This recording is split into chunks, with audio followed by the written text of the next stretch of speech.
right, let's talk about something pretty wild today. We're diving into a radical new idea that could completely change what our cars are. I mean, what if they're not just for getting around, but for something way more fun? I mean, really think about that for a second. We've all got our consoles, our souped up PCs, our phones, but for a lot of us, the most advanced piece of hardware we own, packed with sensors and super responsive controls, is just sitting there. What if we could finally unlock all that amazing potential? And there it is. That's the simple, brilliant thought that kicks this whole thing off. It's not just about playing some game in your car. No. It's about making the car become the game. And that simple little shift in thinking, well, that's the key to everything else we're about to talk about. Okay, so let's get into it. How in the world does a car become the ultimate console? So the official term they're floating is an automotive entertainment platform. And what that really means is you're not messing around with some flimsy plastic steering wheel you bought online.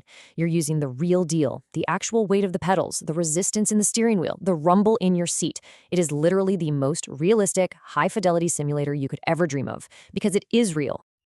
And just to be super clear, this isn't about slapping a bigger screen on the dashboard. We are talking about a true fusion of two incredibly advanced worlds. You're taking all the precision and power of modern car engineering and smashing it together with the mind-bending, limitless worlds of VR gaming. And here's where it gets really cool, because this idea doesn't just stay inside the car. It actually has the power to completely change a part of your home you probably never think about. I mean, how awesome is this? The garage, that place for junk and parking the car, suddenly becomes the new family arcade. It's the new rec room. It's a portal to entirely new worlds, and it's all built around the family car. So picture this. Everyone in the family, every single seat has a networked VR headset on.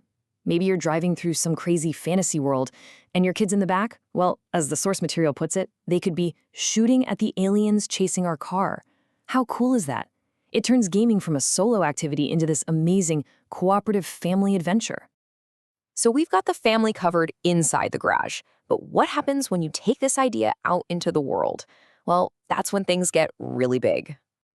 Think about a classic car meetup. It's awesome, but you're mostly just walking around looking at cars.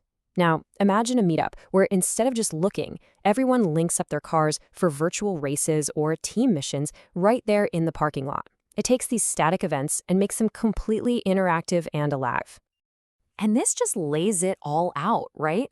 You go from static displays to actual dynamic racing. You go from being stuck in one physical parking lot to connecting with people all over the world. And maybe the biggest shift of all, you go from just passively looking at things to actively, thrillingly being a part of the action. And the scale here just keeps growing. It could start simple, a one-on-one race against the car parked next to you, but then it ramps up to team races, then to massive online events with thousands of other players, and it could even get to the point where huge groups of cars team up to take down some giant virtual monster together. The possibilities are just endless. But believe it or not, this platform isn't just about having fun.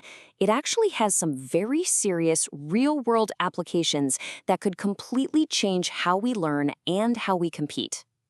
For starters, it's an unbelievable training tool. Imagine student drivers practicing super difficult maneuvers in a totally safe but hyper-realistic virtual world. Or professional drivers running laps on a virtual version of a track to perfect their lines. And then, of course, there's the big one.